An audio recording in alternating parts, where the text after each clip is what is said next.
இந்த பெற்றோர்களுடைய மதிப்பு தெரியாமல் இன்றைக்கு இருக்கக்கூடிய இளவட்டுக்கள் அவர்களுடைய நடவடிக்கைகளை மாற்றி அமைத்து கொண்டிருப்பது கண்ணூடாக காணக்கூடியதாக இருக்கிறது. பொதுவாக இந்த திருமணத்தை பொறுத்த வரைக்கும் ஒரு பெண் திருமணம் முடிப்பதாக இருந்தால் கண்டிப்பாக ஒலிகாரருடைய சம்மதம் தேவை என்பதை நபிகள் நாயகம் ஸல்லல்லாஹு அலைஹி வஸல்லம் அவங்க சொல்லி காட்டுறாங்க. அர்-ரிஜாலு கவ்வாமூன அலன் நிஸா, ஆண்கள் தான் பெண்களை நிர்வாகம் செய்வார்கள் என்று அல்லாஹ் தஆலா சொல்லி காட்டுகிறான். அந்த அடிப்படையில் ஒரு பெண் படித்து பட்டம் பெற்ற பெரிய மேதாவியாக இருந்தாலும் படிக்காத தன்னுடைய தகப்பன் பட்டிக்காடாக இருந்தாலும் அந்த பட்டிக்காடு முடிவெடுத்தால் தான் அவளுடைய வாழ்க்கை தீர்மானிக்கப்படும் என்பது ஷரியாவின் சட்டம். லா நிக்காஹ இல்லா பி ஒலியின், ஒலிகாரருடைய சம்மதம் இல்லாமல் திருமணம் செல்லுபடியாகாது என்றார்கள்.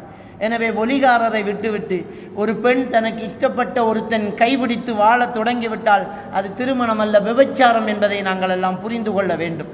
கண்டிப்பாக ஒரு பெண்ணுக்கு ஒரு ஒலிகாரர் சம்மதிக்க வேண்டும். அஜ்னபி மஹரமி உறவு பேண வேண்டும். ஒரு பெண் திருமணம் முடிக்கும் போது அந்த பெண்ணினுடைய ஒலிகாரர் தான் அந்த மாப்பிள்ளையை தீர்மானித்து முடிவு கட்டக்கூடியவராக இருப்பார். ஆனால் ஒரு பெண்ணுடைய சம்மதம் இல்லாமல் அவளுக்கு மனம் வெறுக்கக்கூடிய ஒரு மாப்பிள்ளையை திருமணம் முடித்து கொடுத்தாலும் அது செல்லுபடியாகாது என்பது நபி வழி.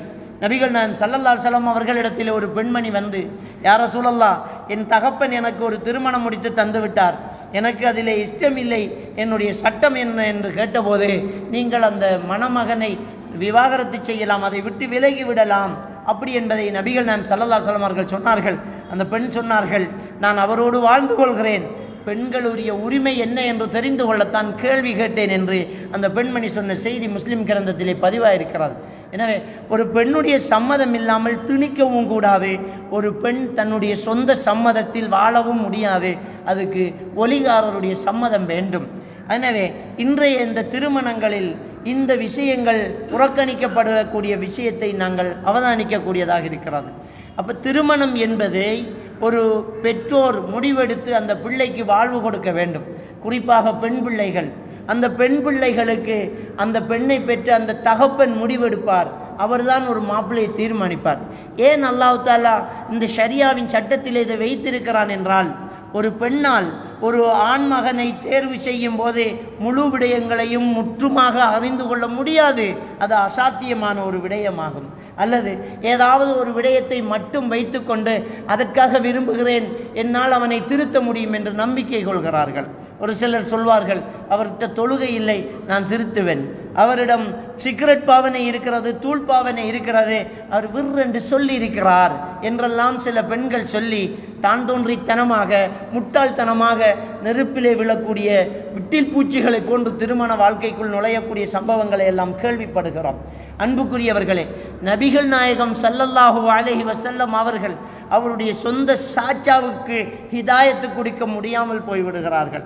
அவருக்கு கலிமா சொல்ல சொல்லி கெஞ்சுகிறார்கள், நீங்கள் இந்த கலிமாவை சொல்லுங்கள், குல் லா இலாஹ இல்லல்லாஹ் கலிமத்துன் உஹாஜ்ஜு பிஹா யௌமல் கியாமா இன்தல்லாஹ், அல்லாஹ்விடத்தில் இந்த வார்த்தை வைத்து நான் உங்களுக்காக வாதாடுவேன், இந்த கலிமாவை சொல்லுங்கள் சொல்லுங்கள் என்று கெஞ்சினார்கள். அவர் சொல்லவில்லை. பக்கத்தில் இருந்த அப்துல்லா இப்னு உபை இப்னு என்பவரும் அதே மாதிரி அபுஜஹிலும் என்ன செய்கிறார்கள் என்று சொன்னால், அந்த அபு தாலிபிடம் நீங்கள் உங்களுடைய மூதாதையருடைய மார்க்கத்தை விடப் போகிறீர்களா, அப்துல் முத்தாலிபுடைய மார்க்கத்தை விட்டு போக போகிறீர்களா என்று நெச்சரித்த போது அவர் என்ன செய்கிறார், நான் அப்துல் முத்தாலிபுடைய மார்க்கத்திலேயே தான் இருக்கிறேன் என்று அவர் மரண நேரத்தில் கலிமாவை மறுக்கிறார். அல்லாஹ் தஆலா திருக்குர்ஆன் வசனத்தை இறக்கிறான், இன்னக லா தஹ்தி மன் அஹ்பப்த, நபியே நீங்கள் விரும்பியவர்களுக்கு உங்களுக்கு ஹிதாயத்து கொடுக்க முடியாது என்றாலும் அல்லாஹ் அவன் நாடியவர்களுக்கு ஹிதாயத்து கொடுக்கிறான். ஹிதாயத்து பெறக்கூடியவர்கள் யார் என்பதை அல்லாஹ் தான் நன்கு அறிகிறான் என்று அல்லாஹ்க்கு சுப்ஹானஹு வ தஆலா அவனுடைய திருமறை வசனத்தை இறக்குகிறான். எனவே அன்புக்குரிய இஸ்லாமிய சகோதரர்களே, இன்றைக்கு பெற்றோர்கள் எதையும் பார்ப்பார்கள், எல்லாவற்றையும் தேடுவார்கள் என்பதை பிள்ளைகள் மறந்து விடுகிறார்கள். அவர்களிடம் ஹாய் சொன்னார்கள், ஹை லவ் யூ சொன்னார்கள், கையை வெட்டினார்கள், காத்து நின்றார்கள், அவர்களுக்காக ரோட்டிலே நின்றார்கள், சுத்தினார்கள், உனக்காக என் உயிரை கொடுப்பேன் என்றார்கள், 6 உயிரை என்றார்கள் என்பதற்காக 1 மாதம் 2 மாதம் பழகிய ஒரு ஆணோடு ஓடி போகக்கூடிய பெண்களை நாங்கள் பார்க்கிறோம். உலகத்திலே மிகப்பெரிய ஒரு அநீதியான ஒரு விஷயம் இருக்குமாக இருந்தால், காதலித்து இன்னொரு ஆண்மகனோடு ஓடி போகக்கூடிய பெண்ணாகத்தான் நிச்சயமாக அது இருக்க முடியும். காரணம், அவர்கள் அல்லாஹ்வுக்கு அடுத்தபடி செய்யக்கூடிய பெரும் பாவத்தை செய்கின்றார்கள். பெற்றோர்களை நோவினை செய்கிறார்கள். அவர்கள் நன்றி கெட்டவர்களாக நடக்கிறார்கள். கருவிலே சுமந்து யார் என்று முகம் தெரியாத நேரம் நேசித்த ஒரே ஒரு உறவு நம்முடைய பெற்றோர்கள் என்கிற அந்த உறவுகள் மட்டும்தான். நம் கருவிலே உண்டாகும் போது பிள்ளை வயிற்றிலே என்ற ஒரு சொல் மட்டும்தான். ஆண் பிள்ளையா பெண் பிள்ளையா, கருப்பா சிவப்பா, குருடா செவிடா, நல்லதா கெட்டதா எதுவுமே தெரியாமல் பிள்ளை பிள்ளை பிள்ளை என்று தகப்பன் தலையிலையும் தாய் வயிற்றிலையும் சுமங்கிற ஒரு பாசத்தை பார்க்க வேண்டும் என்றால் அது பெற்றோர்களிடம் மட்டும்தான் பார்க்க வேண்டும். அந்த பிள்ளைக்காக இதை சாப்பிடக்கூடாது, இந்த பிள்ளைக்காக இதையெல்லாம் சாப்பிட வேண்டும், குனிந்து நிமிரக்கூடாது, இப்படி தூங்கக்கூடாது, இதை செய்யக்கூடாது, இதைத்தான் செய்ய வேண்டும் என்று பார்த்து பார்த்து நம்மை வளர்க்கிறார்கள். ஆனால் இன்னும் முகம் பார்க்கவில்லை.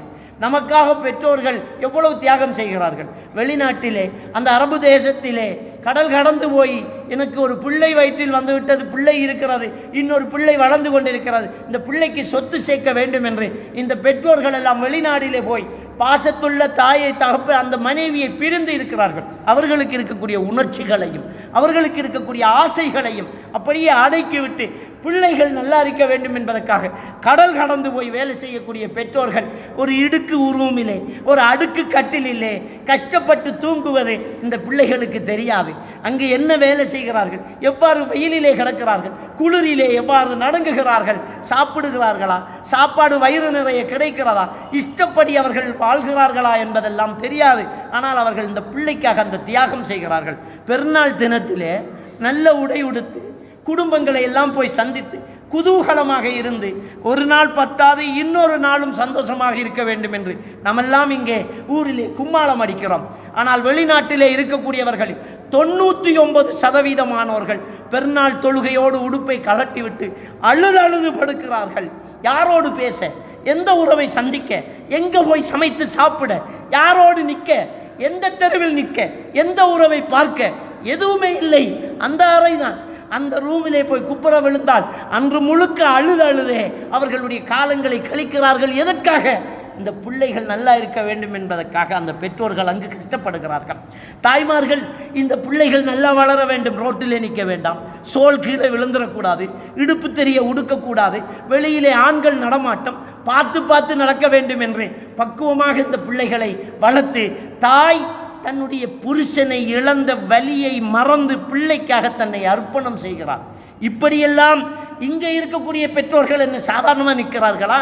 இந்த பிள்ளைக்காகத்தானே ஓடுகிறார்கள், வேலை செய்கிறார்கள். தூங்க முடிகிறதா? சாப்பிட்டு விட்டு பகலெல்லாம் தூங்க ஆசை இருக்காதா?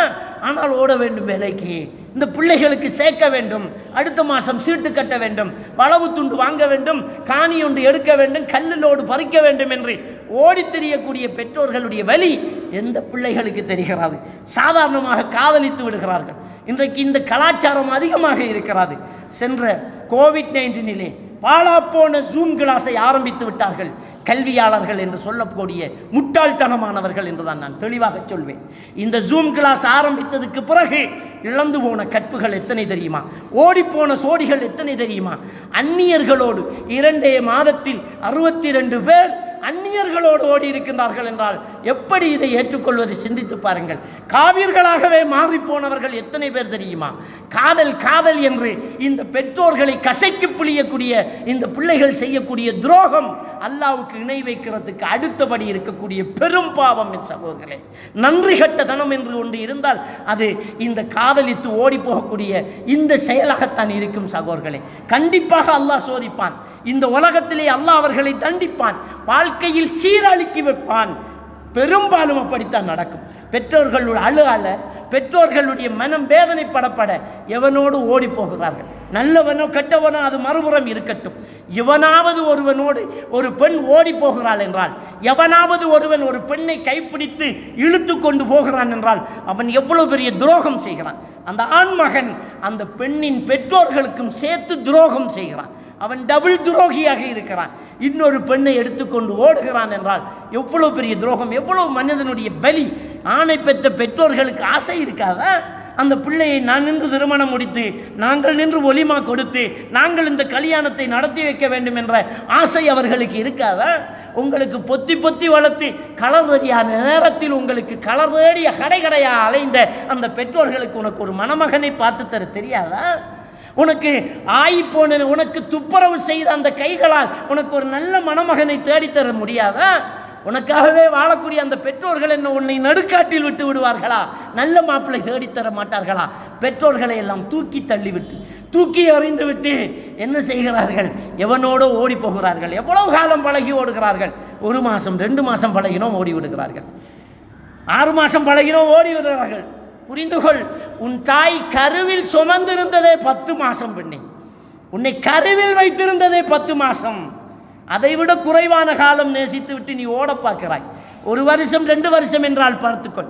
உனக்கு 18 வயசு என்றால் 19 வருஷம் நேசிக்கிறார்கள் உன் பெற்றோர்கள். வயிற்றில் 1 வருஷம் உன்னை நேசிக்க தொடங்கினார்கள். இவ்வளவு நேசித்து உன்னை அள்ளி வளர்த்த அந்த பெற்றோர்கள் நீ எப்படி பிறந்தாலும் ஏற்றிருப்பார்கள். நீ கண்டறியாதவனாக பிறந்தாலும், கால்கை ஊனமுட்டவனாக பிறந்தாலும், மூளை வளர்ச்சியற்றவராக பிறந்திருந்தாலும், அசிங்கமாக பிறந்தாலும், அரைகுறை அறிவோடு பிறந்திருந்தாலும் உன்னை பொத்தி பொத்தி வளர்த்து உனக்காக தன் வாழ்க்கையை அர்ப்பணம் செய்வார்கள் உன் பெற்றோர்கள். ஆனால் நீ ஓடி போகிறாயே ஒருவன், உன்னை விட ஒரு அழகியை கண்டால் உன்னை கைவிட்டு விடுவார். உன்னில் ஏதாவது குறையை தந்தால் காலிக்கோட்டிலே போய் நின்று விடுவார். உன்னை விட இன்னொருவனோடு டச்சு வந்தால் 2ஆம் தாரமாக இன்னொருத்தியோடு தொடர் வைத்துக் கொள்வார். எல்லோருக்கும் பப்பாட்டிகள், பாம்பாட்டிக்கும் பப்பாட்டி என்று சொல்வதை போன்று இருக்கிறது. எல்லோருக்கும் பெண் தொடர்பு. சொன்னால் நாங்கள் காதலிச்சு கல்யாணம் முடித்தோம், 10 வருஷம் காதலிச்சோம், 2 வருஷம் காதலிச்சோம், இப்போ எனக்கு அநியாயம் பண்ணிட்டேன் நீ சொல்றியே, இது அல்லாஹ் உனக்கு தர்ற தண்டனை. உன்னை எவ்வளவு நாளாக காதலிச்சாங்க உன் பெற்றோர்கள். ஒரே இரவில் தூக்கி எறிந்து விட்டு ஓடினாயே. இந்த சமுதாயத்தில் தலை நிமிர்ந்து நடக்க முடியாமல் தலை குனிகிற உன் பெற்றோரை நினைத்து பார்த்தாயா? உன் குடும்பத்துக்குள் நுழைய முடியாமல் கட்டுப்பட்ட உன் தாயின் நிலைமை கொஞ்சம் சிந்திச்சு பார்த்தாயா? உன்னுடைய இந்த அசம்பந்த போக்கால், உன்னுடைய இந்த கேடுகட்ட செயலால் உன் சகோதரிகளுக்கு மாப்பிள்ளை எடுக்க முடியாது, அதை கொஞ்சம் பார்த்தையா? உன் அண்ணனுக்கும் தம்பிக்கும் கேட்டு வைத்த கல்யாணமே அலைந்து போகிறது, யோசிச்சு பார்த்தாயா? மானம் கெட்டு போய் அந்த சமூகம் ஒதுக்கி வைக்கப்பட்ட குடும்பமாக மாறிவிட்டதே, அதையாவது யோசிச்சு பார்த்தையா? யாரை பற்றியும் சிந்திக்காத ஒரு சுயநலவாதி இந்த காதலித்து ஓடி போகக்கூடியவர்கள், யாரை பற்றியும் சிந்திக்காத சுயநலவாதிகள், கேடுகட்டவர்கள், அல்லாஹ்வுடைய சாபம் அவர்களுக்கு இருக்கும். கண்டிப்பாக இந்த பெற்றோர்கள் அழுத அழுகை, அந்த பெற்றோர்கள் விட்டு அந்த முதல் நாள் விட்ட சாபம் மன்னித்து சேர்த்து அவர்கள் விடுவார்கள். சாபம் உன்னை சுற்றி கொண்டிருக்கும். நபிகள் நாயகம் ஸல்லல்லாஹு அலைஹி வஸல்லம் அவர்கள் சொன்னார்கள், நீ எதையாவது சாபமிட்டால் அந்த சாபம் வானம் வரை ஏறும், வெளியேற வழி இருக்காது, பூமியை நோக்கி திரும்பும், வெளியேற வழி இருக்காது, வலதால் இடதால் சுற்றும், வெளியேற வழி இருக்காது. நீ சபித்தவன் யாரோ அதனிடம் போகும், அதற்கு அது தகுதி உள்ளதாக இருந்தால் அதனிடம் சேரும், தகுதி இல்லவென்றால் சாபமிட்டவனை வந்து சேரும். இது நபிகள் நாயகம் ஸல்லல்லாஹு அலைஹி வஸல்லம் அவர்கள் சொன்னது. ஒரு பெற்றோர் ஓடிப்போன ஒரு பிள்ளையை அந்த முதல் நாள் திட்டும் போது கண்டிப்பாக அது சாபத்துக்கு தகுதியான ஒரு பிள்ளைதான், சாபத்துக்கு தகுதியான ஒரு பிள்ளைதான். அன்புக்குரியவர்களே, அந்த சாபம் கண்டிப்பாக நம்மை வாட்டும், அந்த சாபம் கண்டிப்பாக வாழ்க்கையை ஆட்டும். அன்றைக்கு இல்லாமட்டாலும் நல்லா இருக்கிறோம், ஓடி போனவர் நல்லா வச்சிருக்கிறார் என்று நீ அங்கலாய்த்துக் கொள்ளலாம், சந்தோஷப்படலாம். சாவதுக்குள் ஒரு நாள் இந்த உலகத்தில் அந்த வலியை நீ அறிவாய், சாவதுக்குள் ஒரு நாள் அந்த வலியை நீ அறிவாய். அந்த பெற்றோர்கள் கண்ட வலியை, அந்த வேதனையின் கொஞ்சத்தையாவது நீ நிச்சயமாக அறிவாய். சாபம் அவ்வளவு சாபம் கடுமையானது. அல்லாஹ்வுடைய தூதர் சாபமிடா வலா தலாஅனு ஷையன், எதையும் சபிக்காதீர்கள், சாபம் பொல்லாதது என்று நபிகள் நாயகம் ஸல்லல்லாஹு அலைஹி வஸல்லம் அவர்கள் சொன்னார்களே, அந்த சாபம் பொல்லாதது. எந்த பெற்றோராக இருந்தாலும் அந்த முதல் நாள் சாபமிட்டுத்தான் தீர்வார்கள். அதுக்கு பிறகு கண்ணீர் வடிப்பார்கள். ஒரு 4 நாள் போனால் சேர்த்து விடுவார்கள். என்ன செய்ய, ஊரில் நடக்காதா என்று தனக்குத்தானே சமாதானம் சொல்லிக் கொள்வார்கள். சிலர் வெக்கத்தில் ஊரை விட்டு வெளியூர் ஓடி விடுவார்கள், தலை நிமிர்ந்து நடக்க மாட்டார்கள். ஜமாத் தொழுகை முடிந்ததுக்கு பிறகு பள்ளிக்கு போவார்கள், சந்தியிலே நின்று பேசுவதை நிறுத்தி விடுவார்கள். குடும்பத்துக்குள் சிக்கல் வந்தால் தலைமை தாங்கக்கூடியவர்கள் எல்லாம் காணாமல் போகிறார்கள். இந்த பிள்ளைகள் செய்யக்கூடிய வேலையினால், இந்த பிள்ளைகளுடைய இந்த காரியத்தினால், அன்புக்குரிய அருமை சகோதரர்களே சகோதரிகளே, இந்த காதல் என்பது இந்த ஜூம் கிளாஸ் ஆரம்பித்ததுக்கு பிறகு கடுமையாக போய்விட்டது. முதல் முக்கியமான காரணம் இந்த போன். இந்த போன் இந்த பிள்ளைகள கையில் கொடுக்கப்பட்டது. படிப்பு படிப்பு என்று இந்த பிள்ளைகளுக்கு ஃபோன் கொடுக்கப்பட்டது. படிப்பை தவிர மற்றதெல்லாம் நடக்கிறது. நிறைய பெற்றோர்கள் ஃபோன் பண்ணுகிறார்கள். இன்னைக்கும் ஒருத்தர் ஃபோன் பண்ணுறார். பிள்ளை ஃபோனை கேட்காள். இல்லைண்டா தன்னைத்தானே மாய்த்து கொள்வேன், சூசைட் பண்ணுவேன் என்று சொல்கிறா. என்ன செய்ய ஹசரத் கேட்க? சாவட்டும். நான் அவருக்கு சொன்ன பதில், சாவட்டும், பயப்படாதீர்கள். அல்லாஹ் தஆலா திருக்குர்ஆனில் சொல்லி காட்டுறான், லை யுஅখিরুல்லாஹு நஃப்ஸன் இதா ஜாஅ அஜலுஹா. எந்த ஒரு ஆத்மாவுக்கும் அதனுடைய உரிய நேரம் வந்துவிட்டால் பிந்தாது. நேரம் பெறாமல் ஒருவர் மலையிலிருந்து குதித்தாலும் சாக மாட்டார். நேரம் வந்துவிட்டால் அவர் மகத்துவமாக இருந்தாலும் செத்து போவார். விதி என்பது அதுதான். அல்லாஹ் தஆலா திருக்குர்ஆனிலே சொல்லிவிட்டான். சூரா அல் ஹதீத் 22வது வசனம், மா அஸாப மின் முஸீபத்தின் ஃபில் அர்தி வலா ஃபீ அன்ஃபுஸிக்கும். இந்த உலகத்திலும் உங்களிலும் நடக்கக்கூடிய ஒவ்வொரு பிரச்சனைகளும் இல்லா ஃபீ கிதாபி மின் கப்லி அன் நபராஹா, உங்களை எல்லாம் படைப்பதற்கு முன்னால் அது எழுதிவிட்டது, எழுதிவிட்டான் என்று அல்லாஹ் தஆலா சொல்லி காட்டி விட்டான். சாக வேண்டும் என்று நஞ்சு குடிப்பவன் பிழைக்கிறான், வாழ வேண்டும் என்று மருந்து குடிக்கிறவன் சாகிறான். அதுதான் விதி, அதுதான் விதி. உன் பிள்ளை மிரட்டுறான், நான் சாவேன், சாவு, செத்துப்போ. நீ இன்னொருத்தனை காதலித்து மானம் இழந்து மார்க்கத்தை இழந்து போவதை விட செத்துப்போ. போனை கொடுக்காதீர்கள். உங்க பிள்ளைகள்கிட்ட போனை குடிக்காதீங்க. போனை கொடுத்து தான் படித்து பட்டம் பெறுவான் என்றால் பட்டிக்காடாய் கற்போடு இருக்கட்டும். பட்டம் பெற்று கற்பிழந்து போவதை விட சிந்தித்து பாருங்கள். எதுக்கு போன் கொடுக்குறோம்? இந்த பொம்பளை பிள்ளைகள்கிட்ட போன், ஆண்ட்ராய்ட் போன், பெரிய போன்கள், டச் போனுகள், ஐபோனுகள் இந்த பிள்ளைகள்கிட்ட கொடுக்கு. பேரண்ட்ஸ், நீங்களும் உங்களுக்கு தேவையில்லாத நேரங்கள் அந்த போனை பயன்படுத்தாதீங்க. இந்த போனால் நடக்கக்கூடிய அனாச்சாரங்கள் அதிகமாக இருக்குது. முஸ்லீம்கள் பொத்தாது, முஸ்லீம் அல்லாதவர்களோடு ஓடி போகக்கூடியவர்கள் எத்தனை பேர். அல்லாஹ் தஆலா மார்க்கமாக நமக்கு சொல்லக்கூடிய விஷயங்களை நாம் எடுக்கிறோம் இல்லையே. சூரா அல் மாயிதா 51வது வசனம் அல்லாஹ் சுப்ஹானஹு வ தஆலா சொல்லி காட்டுறான், யா அய்யுஹல்லதீன ஆமனு லா தத்தகிதுல் யஹூத வன் நஸாரா அவுலியா. ஈமான் கொண்டவர்களே, யூதர்களையும் கிறிஸ்தவர்களையும் உங்களுடைய நேசகர்களாக, உங்களுடைய முன்னுதாரணங்களாக நீங்கள் எடுத்துக்கொள்ள வேண்டாம். யாரை இன்றைக்கு பின்பற்றுறோம்? யூத கிறிஸ்தவர்களை பின்பற்றிட்டு இருக்கிறோம். அவங்க போட்டதான் ஸ்டைல், அவங்க வெட்டினதான் முடி. நீ யாரை எடுக்கிற? அல்லாஹ் குர்ஆன்ல என்ன சொல்றான்? யூத கிறிஸ்தவர்களை நீங்க என்ன செய்யலாம்? உங்களுக்கு பாதுகாவலர்களாக ஏற்றுக்கொள்ள வேண்டாம். எப்படி முடி வெட்டுறான் பிள்ளை? எப்படி முடி வெட்டுறான்? வளைச்சி வலிச்சு மேலே முடிய வைக்கிறான். இதுக்கு பெற்றோர்கள் காசு கொடுக்குறாங்க. ஒரு பெற்றோர்களுடைய கையால் ஆகாத தானே இன்றைக்கு பிள்ளைகளுடைய தலையில் தெரியுது. அட்லீஸ்ட் மயிரை வெட்டுறதுல கூட ஒரு தகப்பனால் கட்டுப்படுத்த முடியாத கையால் ஆகாத தனம் இன்றைக்கு இருக்குதுண்டா. எப்படி போனை பறிக்க போகிறீங்க? ஒரு பிள்ளை மயிறு வெட்டுறதுலேயே ஒரு தாய் தகப்பனுக்கு கை வைக்க இல்லாமல் போகுது. ஏண்டா இப்படி முடி வெட்டுறன்னு கேட்க முடியாத லட்சணம் இல்லாத பெற்றோர்கள் எப்படி பிள்ளை வளர்க்க போகிறீங்க? பிள்ளைகள் வளர்க்கல, பிள்ளைகள் வளருது. பிள்ளைகள் பெற்றோர்களை வளர்க்குறாங்க, பெற்றோர்கள் பிள்ளைகளை வளர்க்கல. ஆவுண்டா 119 பயம் காட்டி வச்சுக்கிறான்.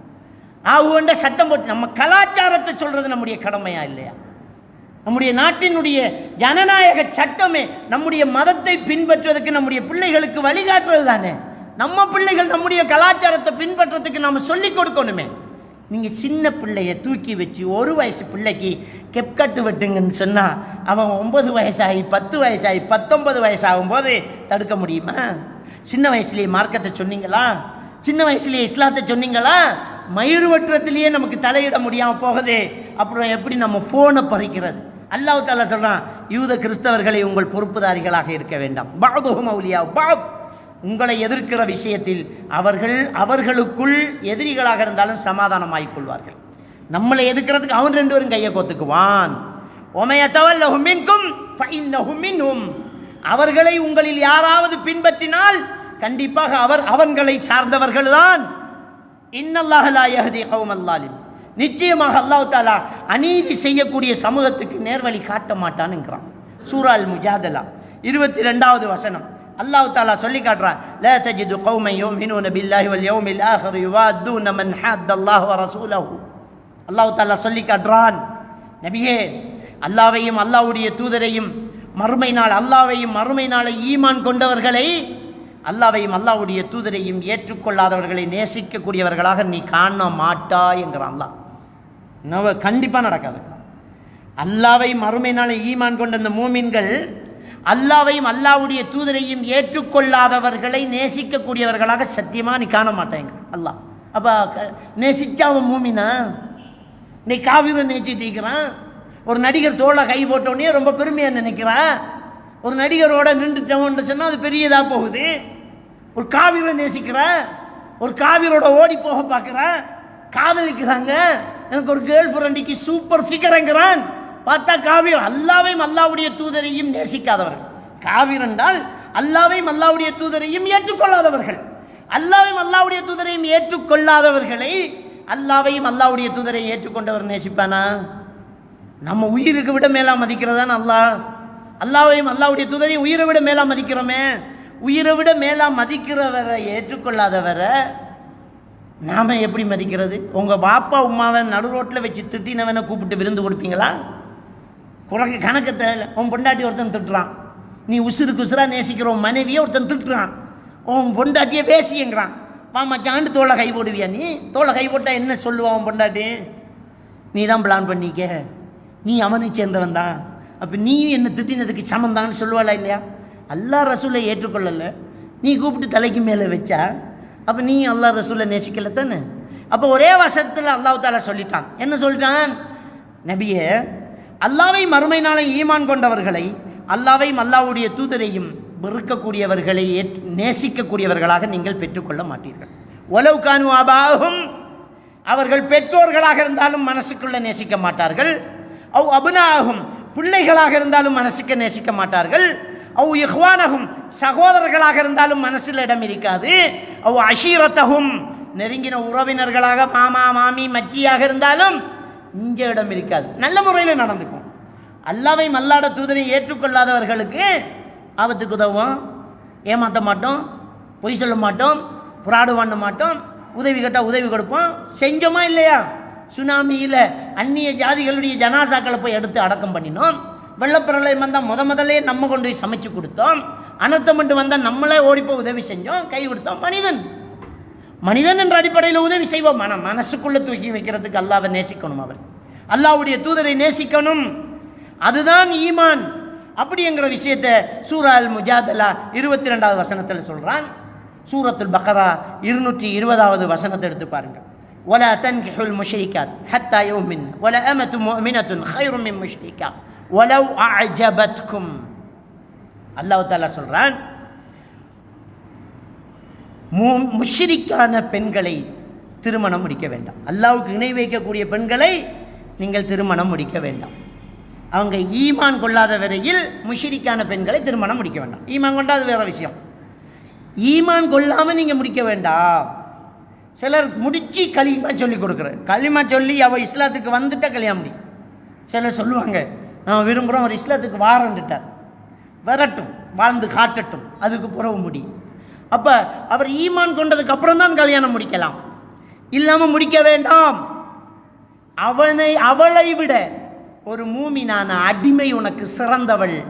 அவள் ஒலவ் அஜபத்கும், உன்னை ஆச்சரியப்படுத்தும் அழகு தேவதையாக இருந்தாலும் சரி, உன்னை ரொம்ப பிரமிக்க வைக்கக்கூடிய ஒரு அழகான ஒரு ஆளாக இருந்தாலும், அந்தஸ்து கூடின ஆளாக இருந்தாலும், அவளை விட ஒரு அடிமை மூமின் சிறந்தது உனக்கு. தொடர்ந்து அல்லாஹ் தஆலா சொல்றான், வலா துன்கிஹுல் முஷ்ரிகீன், பெண்களே முஷ்ரிக்கான அல்லாஹ்வுக்கு இணை வைக்கக்கூடிய ஆண்களை நீங்கள் திருமணம் முடிக்க வேண்டாம். வலா அப்து முஃமினுன் கைரும் மின் முஷ்ரிக், அதை விட ஒரு மூமினான அடிமை உங்களுக்கு சிறந்தது. வலா அஜபக்கும், உங்களை ஆச்சரியப்படுத்தும் அழகர்களாக அவர்கள் இருந்தாலும் சரி, உங்களை பிரமிக்க வைக்கக்கூடிய அளவுக்கு அவங்க இருந்தாலும் சரி, முடியாது, கல்யாணம் முடிக்கக்கூடாதுங்கிறான். அப்போ இதெல்லாம் எங்கே பார்க்கப்படுது? யாரோட ஓடி போகிறா இவ? அப்போ அந்நியர்களோடு ஓடி போகிறான், அந்நியர்களை லவ் பண்ணுறாங்கிறான், ஃபேஸ்புக்கு ஃப்ரெண்டான், வாட்ஸ்அப்பு ஃப்ரெண்டான். இதில் கல்யாணம் முடிச்சாக்களுக்கு வேறு ஃப்ரெண்டு, கல்யாணம் முடிச்சதுக்கு பிறகு அது என்ன ஃப்ரெண்ட்ஷிப், அது புருஷன், அது வேற, இது ஃப்ரெண்ட்ஷிப். அந்த ஃப்ரெண்ட்ஷிப்பில் என்ன இருக்கான்? மார்க்கம் சொல்லி கொடுக்குற ஃப்ரெண்ட்ஷிப். ஹதீஸு கேட்ட ஹதீஸ் சொல்லி கொடுப்பாங்களாம். என்ன மார்க்கம்ட்ட கேட்டோ, அவனுக்கு ஒரு ஆம்பளை மௌலவி இல்லையா? சில மௌலவிமார்கள் பெண்களுக்கு தனி நம்பரில் 12 மணிக்கும் கால் பண்ணி மார்க் ஹதீஸ் பேசுகிறாங்களாம். அல்லாஹ் தஆலா சூரா அல் அஹ்ஸாப் 32வது வசனத்தில் சொல்லிட்டான், ஒலா தஹ்தஅன பில் கவுல், குலைந்து குலைந்து பெண்களை அந்நியர்களோடு பேசாதீர்கள், அந்நியர்களோடு பேச வேண்டாம். அப்படி பேசினால் எவனுடைய உள்ளத்தில் அந்த காமம் என்கிற நோய் இருக்கிறதோ அவன் உன்னை ரசிக்க தொடங்குவான். வகுல்ன கவுல மஅரூஃபா, பேசக்கூடிய ஒரு வாய்ப்பு சந்தர்ப்பம் வந்துட்டு அப்படின்னு சொன்னால் ஒரே பேச்சாக பேச்சு முடிச்சிருங்கிறான். கொள் வருது, பாப்பா இருக்காரா? பாப்பா இல்லை, அவ்வளோதான். நீங்கள் யார்? உனக்கு எதுக்கு? எங்கேருந்து பேசுகிறீங்க? இதெல்லாம் உனக்கு எதுக்கு? அப்புறம் பேசுங்க. எங்கேயோ கேட்ட குரல் மாதிரி இருக்கு, இதெல்லாம் உனக்கு தேவையா? பேசாத. வகுல்ன கவுல மஅரூஃபா, தேவையான விஷயத்தை மட்டும் தெளிவாக பேசிட்டு வச்சுன்னு ஒரு வியாபாரம் பண்ணுற நீ வியாபாரமாக பேசினா வியாபாரத்தோடு முடிச்சுடு. அப்புறம் நீங்கள் எந்த ஊர், எப்படி போவீங்க, இதை எப்படி எடுத்துகிட்டு போவீங்க, எப்படி சமைக்க போகிறீங்க, இதெல்லாம் உனக்கு தேவையா? ஆணோ பெண்ணோ, அந்நியர்களோடு மௌலவியாக இருந்தாலும் சரி மௌலவியாவாக இருந்தாலும் சரி, நீ எப்படி பேசிட்டு இருப்பேன்? அப்போ காதல்ங்கிறது ஒரு சப்ஜெக்ட், கல்யாணம் முடித்தவங்களுக்கு பாய் ஃப்ரெண்டு கேர்ள் ஃப்ரெண்டு இன்னொரு சப்ஜெக்ட். இதெல்லாமே இன்றைக்கு ஒரு பெரிய ஒரு சாபக்கேடாக போயிட்டு இருக்குது. மானங்கட்ட ஒரு வேலை நடந்துக்கிட்டு இருக்குது. அன்புக்குரிய இஸ்லாமிய சகோதரர்களே, இன்னைக்கு நடக்கக்கூடிய பெரிய பாவம், போதை வஸ்தை விட வேகமாக போயிட்டு இருக்கக்கூடிய ஒரு பாவம் என்னென்றால், அஜ்னபி மஹரமி உறவு பேணப்படாமல் அந்நிய ஆண்களோடு பெண்களும் அந்நிய பெண்களோடு ஆண்களும் தொடர்பு வைத்துக்கொண்டு, அது முஸ்லீமாக இருந்தாலும் சரி முஸ்லீம் அல்லாதவர்களாக இருந்தாலும் சரி, நீ எப்படி பேசுவ, எப்படி தொடர்பு வைப்ப, எப்படி மனசுக்குள்ளே வைப்ப, எப்படி நீ நேசிப்ப, உன் பொண்டாட்டிக்கு வச்சிருக்கிற இடத்த நீ எப்படி இன்னொருத்திக்கு வைப்ப, உன் புருஷனுக்கு வச்சிருக்கிற இடத்துல எப்படி இன்னொருத்தனை வைப்ப? முடியாவே. எப்படி அந்த நேசம் பெறும்? நாங்களே ஃபோனை வச்சுக்கிட்டு நோண்டி, நான் பிள்ளைக்கிட்ட எப்படி ஃபோனை இல்லைன்னு சொல்லுவேன். ஃபோனை கேட்டு பிள்ளை அடம் பிடிக்கும். நம்ம ஃபோனை பப்ளிக்காக கேட்க, நான் லவ் பண்ணுற பிள்ளைன்னு தெரிஞ்சு ஃபோனை கொடுக்குறோமே, அவன் சத்தியம் பண்ணுவான், வல்லாஹி அல்லாஹ் மீதானையா அவனை விட்டுட்டாங்கம்பா. சத்தியத்தை நம்புறியா நீ? இந்த பிள்ளைகள் சொல்லக்கூடிய சத்தியத்தை நம்புறியா நீ? இந்த சத்தியம் பண்ணுற 90 பேர் என்ன செய்யலை, 100ல் சத்தியத்தை உண்மையாக பண்ணலை. நான் செய்கிறதே பாவம் துணிஞ்சிட்டா, சத்தியங்கிறதெல்லாம் அவளுக்கு ஒரு சின்ன விஷயமா போகும். எல்லாம் மேலே சத்தியம் பண்ணிக்கிட்டே அவனோட தொடர்பாக இருப்பா. விட்டேன்னு நம்பி ஃபோனை திரும்ப கொடுக்குறேன், அந்த ஃபோனை கொடுத்துட்டு என்றால் கெட்ட நீ, அவ்வளோதான். திரும்ப அந்த ஃபோன் அந்த பிள்ளைகள் மிரட்டுது, ஒட்டைக்குது, ஜன்னலில் ஒட்டைக்குது, கதவை ஒட்டைக்குது, சத்தம் போட்டு கத்துது, பக்கத்து வீட்டுக்காரன் மிரட்டுங்கிறது, மிரட்டுது, சூசைட் பண்ண போங்க, சாப்பிட மாட்டேங்குது. மயங்காதீங்க, சாக மாட்டான். 10 நாள் சாப்பிடாட்டியும் சாக மாட்டா. ஜன்னலில் உடைக்காத, கையை உடைச்சிது. ஜன்னலை நீ உடைக்கிற, கையை உடைச்சி போடு, காலை கட்டி போடு. ஃபோன் இல்லாட்டி நான் சூசைட் பண்ணுவேங்கிறா, செத்து போகட்டும். அடக்கம் பண்ணால் ஒரு நாள் அழுகையோட முடிந்து போகும். ஆனால் மானங்கட்ட விஷயம் செய்தால் இந்த ஊரே சேர்ந்து காரி துப்பும், கேவலமாகும். ஒரு விபச்சாரியாக அவள் போடுறாள். அவள் விபச்சாரம் செய்கிறத விட இப்படி எப்படி போனாலும் நரகம்தான். சிந்திச்சு பாருங்க. ஆனால் சாக மாட்டாங்க. ஏன் சாக மாட்டாங்க தெரியுமா? அல்லாஹ் சொல்லிட்டான், நேரம் பெறாமல் ஒருத்தர் உயிர் போகாது. அவக்கு அப்படித்தான் எழுதப்பட்டிருந்தா போவான். அதை நீ தடுத்தாலும் சூசைட் பண்ணுவான், நீ பிடிச்சாலும் சூசைட் பண்ண, அது நல்லா இருந்தாலும் சூசைட் பண்ண, அது அப்படித்தான் எழுத்து. ஒரு மரத்தில் இருக்கிற இலை கூட அல்லாவுடைய நாட்டம் இல்லாமல் கீழே விழாது என்றால் இளவு அல்லாவுடைய நாட்டம் இல்லாமல் நடக்க போகுது. அல்லாட நாட்டத்தில் நடக்க போகுது. மிரட்டலுக்கு பயந்து பாவத்துக்கு துணை போகாதீர்கள். பிள்ளைகளிடம் ஸ்ட்ரிக்டாக ரொம்ப கவனமாக இருங்க. இதுக்கு முதலையே மார்க்கத்தை ஒழுங்காக சொல்லி கொடுத்திருந்தா, அஜ்னபி மஹரமை உறவு பேணி இருந்தால் இந்த அளவுக்கு பிரச்சனை நீடிச்சிருக்காது. பிள்ளைகள் படிக்கணும்னு ஆசைப்பட்டு எங்கே கிளாஸுக்கு அனுப்புகிறோம்? அந்நியர்கள்கிட்ட போய் கிளாஸுக்கு அனுப்புகிறோம். முஸ்லீம்கள்கிட்டையோ முஸ்லீம் அல்லாதவர்கள்ட்டையோ கிளாஸுக்கு அனுப்புகிறோம், நைட் கிளாஸுக்கு அனுப்புகிறோம், தனியாக ஹோம்ஒர்க் செய்ய விட்றோம், குரூப் ஹோம்ஒர்க் செய்ய விட்றோம்.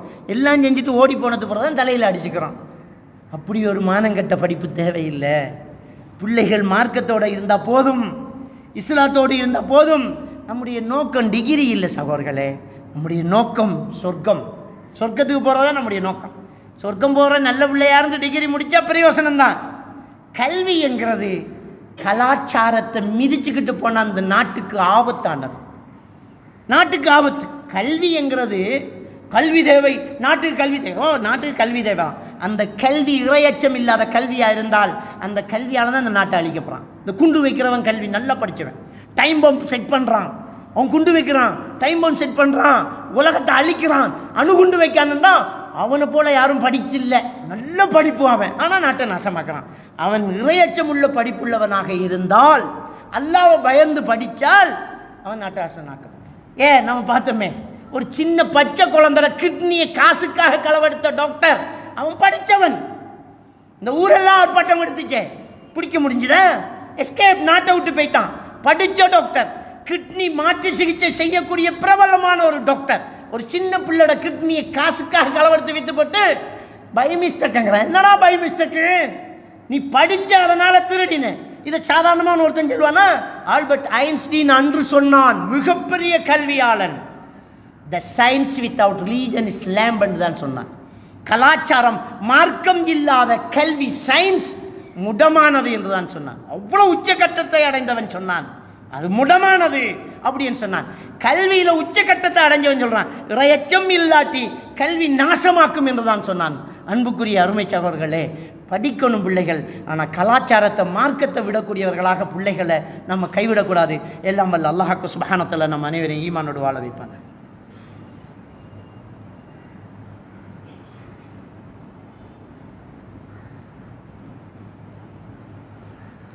அல்ஹம்துலில்லாஹ் அல்ஹம்துலில்லாஹ் நஹ்மதுஹு வ நஸ்தஈனுஹு வ நஸ்தக்ஃபிருஹு வ நஅஊது பில்லாஹி மின் ஷுரூரி அன்ஃபுஸினா வ மின் ஸய்யிஆத்தி அமாலினா மன் யஹ்திஹில்லாஹு ஃபலா முضில்ல லஹு வ மன் யுضللஹு ஃபலா ஹாதிய லஹு வ அஷ்ஹது அன் லா இலாஹா இல்லல்லாஹு வஹ்தஹு லா ஷரீக லஹு வ அஷ்ஹது அன்ன முஹம்மதன் அப்துஹு வ ரசூலுஹு. அன்புக்குரிய அருமை சகோதரர்களே, இன்றைக்கி சமுதாயத்தில் விபச்சாரம் அதிகமாகிட்டு, ஆண் பெண் தொடர்புகள் கூடிக்கிட்டு, இந்த காதல் காதல் காதல் என்றுக்கிட்டு சீரழிஞ்சிட்டு போகிறதுல ஒரு முக்கியமான காரணத்தை முதல் உரையில் நான் சொல்லியிருந்தேன். நம்ம ஃபோனை கொடுக்குறோம், அஜ்னபி மஹரம் உறவு பேண்டரம் இல்லை ஒன்று. இன்னொரு காரணம் ஒன்று இருக்குது, அது நாம் பெற்றோர்கள் விடக்கூடிய தவறு. நம்முடைய பிள்ளைகள் வயசுக்கு வரக்குள்ள கல்யாணம் முடிச்சு கொடுத்துரும். பொம்பளை பிள்ளையில் மட்டும்தான் அதை நினைக்கிறோம், ஆம்பளை பிள்ளையில் ஏன் நினைக்க மாட்டேங்கிறோம். அவன் அனுபவிக்க வேண்டிய வயசில் அவன் அனுபவிச்சுட்டு போகணும். ஆணோ பெண்ணோ அந்த வயசு விறக்கோல நம்ம அந்த பிள்ளைகளுக்கு கல்யாணம் முடிச்சுக்கோ. ஏன்டா அந்த வயசுலேருந்து நாம் வந்த நமக்கு தெரியும் எவ்வளோ கஷ்டம்ன்றோம். அந்த பிள்ளைகளுக்கு அந்த வயசில் கல்யாணத்தை முடித்து கொடுத்தால், கல்யாணம் இலேசானால் விபச்சாரம் நடக்காது. எங்கே திருமணம் கஷ்டமாகுதோ அங்கே விபச்சாரம் நடக்கும். சீதன கொடுமை அதிகமாகிட்டு இருந்தால் என்ன செய்வான்? கல்யாணம் முடிச்சுக்கணும், 4 தங்கச்சிக்கு வீடு கட்டணும், அவன் உழைச்சி 30 வயசாகும், அவனால் முடியாது, அதனால் தப்பு பண்ணுவான். எனவே கல்யாணத்தை சிம்பிளாக்கி ரொம்ப இலகுவாக நாம் நம்முடைய பிள்ளைகளுக்கு நல்ல அந்த வயசிலேயே திருமணத்தை முடித்து கொடுத்துட்டோம் என்றால் பாவங்கள் குறைவாகும். அடுத்தது ஆரோக்கியமான குழந்தைகள் கிடைக்கும். ஆரோக்கியமான ஒரு வயது முதிர்ந்தவருக்கு குழந்தை வளர்க்குறத விட இளமையானவர் குழந்தை வளர்க்கும் போது அந்த குழந்தை ஆரோக்கியமாக வளருது. நான் சயின்டிஃபிக்கலாக பேசலை, சைக்காலஜிக்கலாக பேசுகிறேன். ஒரு இளமையில் உள்ளவன் ஒரு குழந்தையை பெற்றெடுக்கிறான் என்றால் அந்த பிள்ளையை அவன் வளர்க்குற விதமும் ஒரு முதியவர் வளர்க்குறதுக்கும் வித்தியாசம். பிள்ளையோட பெற்றோர் ஓடுவார், என் பிள்ளையோட நானும் ஓடுவேன். ஆனால் நான் வயசு போனவனாக இருந்தால் கொஞ்ச நேரத்தில் களைத்து போவேன். களைப்பு வழங்காது, போதும் கையை காலை கழுவு பா, இதுக்கு மேலே வேணாம்னு பிள்ளையை கண்ட்ரோல் பண்ணும். இப்போ நம்மட முடியாது இல்லை, நாம் என்ன நினைக்கிறோம், நமக்கு முடியாது வச்சு அதுக்கு முடியாதுன்னு நினைக்கிறோம். ஆனால் ஒரு இளமையிலேயே ஒரு தகப்பன் என்ன செய்வான், அவன் குழந்தையோடையே விளையாடுவான், ஓடுவான், அதுக்கு மேலே நிற்பான். அவனால் குழந்தைய ஆரோக்கியமாக வளர்க்க முடியும். இது விளையாட்டில் மட்டுமில்லை, எல்லா விஷயத்திலையும் தான் வினையாகாமல் இருக்கும். இளமையில் திருமணம் என்பது ஆரோக்கியமானது தான். அது உளவியல் ரீதியாக பிள்ளைகளை நல்ல ஒரு விஷயத்தில் கொண்டு வந்து சேர்க்கக்கூடியது தான். எனவே இளமையில் நம்முடைய பிள்ளைகளுக்கு திருமணத்தை நாம் முடித்து கொடுக்கிறது இந்த பாவங்கள் நடக்காமல் இருக்கிறதுக்கு முக்கியமான ஒரு காரணமாக அமையும். எல்லாம் வல்ல அல்லாஹ்வுக்கு சுப்ஹானஹு வ தஆலா நம் அனைவரையும் ஈமானோடு வாழ வைத்து ஈமானோடு மரணிக்க செய்வானாக. வாஹிரு தஅவானா அல்ஹம்துலில்லாஹி ரப்பில் ஆலமீன்.